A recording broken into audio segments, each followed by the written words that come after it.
안녕하세요. 부동산 등기에 대해 궁금했던 모든 것을 해결해드릴 시간입니다.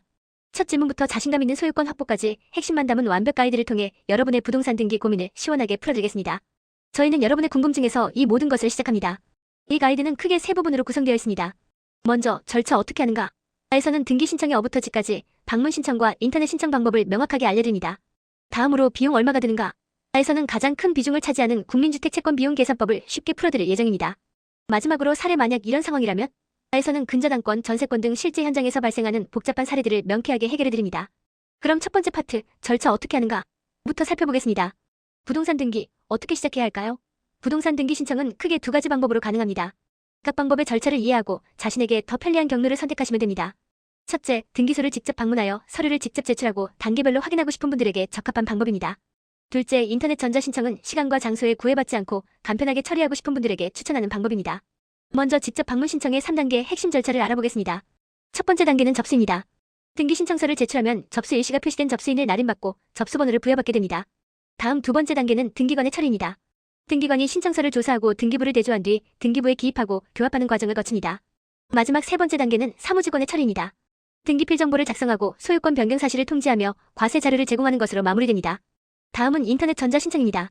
더욱 빠르고 간편하게 등기를 진행할 수 있는 방법이죠. 첫째, 전자서명 인증서를 발급받아야 합니다. 시중 금융기관이나 증권, 우체국을 포함한 곳에서 먼저 인증서를 발급받으셔야 합니다. 둘째, 사용자 등록 절차입니다. 최초 1회는 본인 또는 대리인이 등기소에 직접 방문하여 사용자 등록 신청을 하고 접근번호를 부여받습니다. 이 접근번호를 받은 날로부터 10일 이내에 인터넷 등기소 홈페이지에서 사용자 등록을 완료해야 합니다. 주의할 점은 10일 내에 등록하지 않으면 접근번호가 무효가 되니 기한을 꼭 지켜주세요. 이제 두 번째 파트, 비용 얼마가 드는가를 살펴보겠습니다. 등기 비용, 정확히 무엇을 계산해야 할까요? 소유권 이전 등기 시 발생하는 여러 비용 중 가장 중요하고 금액이 큰 항목은 바로 국민주택 채권 매입 비용입니다. 이 채권은 매입 후 즉시 되팔아 실제 비용 부담을 줄일 수 있다는 점이 중요합니다. 국민주택 채권은 국민주택 사업에 필요한 자금을 조달하기 위해 발행되는 채권이며 부동산 소유권 이전 등기를 하는 사람은 의무적으로 매입해야 합니다. 하지만 채권 총액을 다 내는 것이 아니라 즉시 매도 시 발생하는 할인 비용이 실제 부담액이 됩니다. 즉 채권 총액에서 즉시 매도 후의 실제 부담액은 할인 비용만 지불하면 되는 것이죠. 그럼 구체적인 사례를 통해 국민주택 채권 매입 비용을 계산해 보겠습니다. 서울의 2억 원 주택을 기준으로 해볼까요? 첫 번째 단계는 매입률 확인입니다. 주택이 서울에 위치하며 시가표준액이 2억 원이라고 가정했을 때 매입률 구간은 1억 6천만 원 이상 2억 6천만 원 미만에 해당하며 시계표준액의 23만 천의 매입률이 적용됩니다. 두 번째 단계는 채권 매입 금액 계산입니다. 2억 원에 23만 천을 곱하면 460만 원이 나옵니다. 마지막 세 번째 단계는 실제 부담액 계산입니다. 당일 할인율이 10%라고 가정하면 460만 원의 10%인 46만 원이 실제 지불해야 할 금액이 됩니다.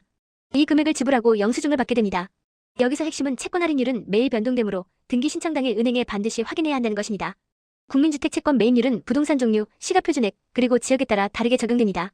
소유권 이전 등기 기준으로 매입률을 한눈에 볼 수 있는 표입니다. 등기 아래는 부동산의 종류, 지역, 시가표준액을 확인하여 해당하는 매입률을 찾으시면 됩니다. 주택의 경우 시가표준액 2천만 원 이상부터 6억 원 이상까지 서울광역시와 기타 지역에 따라 13만 천부터 31만 천까지 다양한 매입률이 적용됩니다. 토지나 그 외 부동산의 경우도 유사하게 시가표준액과 지역에 따라 매입률이 세분화되어 있으니 해당 정보를 꼼꼼히 확인하시기 바랍니다. 이제 마지막 파트, 사례 만약 이런 상황이라면 을 통해 실제 현장에서 발생할 수 있는 돌발 상황과 자주 묻는 질문들을 Q&A 형식으로 명쾌하게 풀어드립니다. 등기 절차는 언제나 순탄하지만은 않죠. 공동채권자, 전세권 문제, 가등기, 표시 변경, 가압류가 처분 등 복잡한 법적 문제들을 함께 살펴보겠습니다. 첫 번째 사례, 근저당권 설정에 관한 질문입니다. 채권자 2명인 어와 B가 각자 빌려준 돈의 비율에 따라 동순위의 근저당권을 각각 설정할 수 있을까요? 정답은 불가능합니다입니다.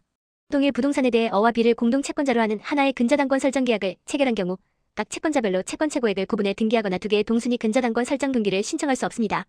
채권자들은 하나의 채권 최고액으로 한 개의 근저당권 설정 등기만을 할 수 있습니다. 핵심 요약은 공동 채권자는 지분을 나누어 별도 등기할 수 없으며 반드시 하나의 근저당권으로 함께 등기해야 한다는 것입니다.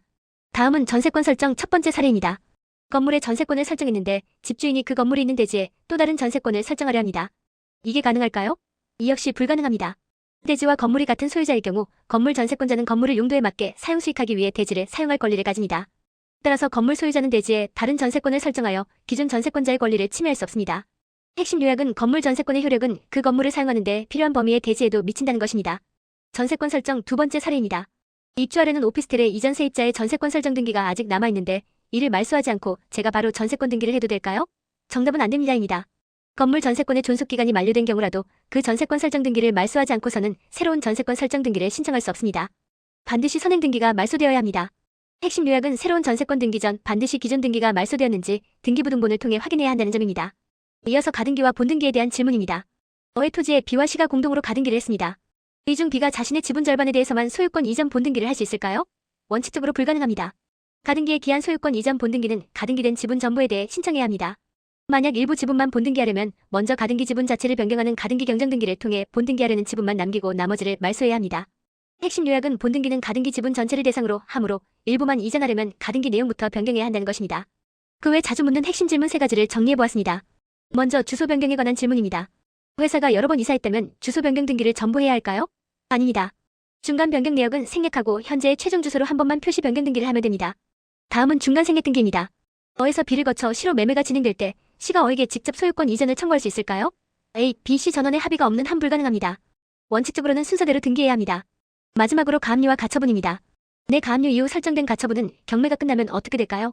선순위 가압류에 따른 경매 시 후순위 처분금지 가처분 등기는 경락 후 경매법원의 촉탁에 의해 말소됩니다. 복잡해 보이는 등기 절차와 법률 용어도 핵심 원리를 이해하면 더 이상 두렵지 않습니다. 부동산 등기 아는 만큼 당신의 권리가 됩니다. 이 가이드가 여러분의 소중한 자산을 지키는 든든한 첫걸음이 되기를 바랍니다. 절차를 파악하세요. 방문 또는 온라인 자신에게 맞는 방법을 선택하고 절차에 따라 차분히 진행하시면 됩니다. 원칙을 기억하세요. 복잡한 상황에 부딪혔을 때 공동 소유, 권리의 우선순위 등 기본 원칙을 확인하는 것이 해결의 열쇠가 될 것입니다. 마지막으로 비용을 계획하세요.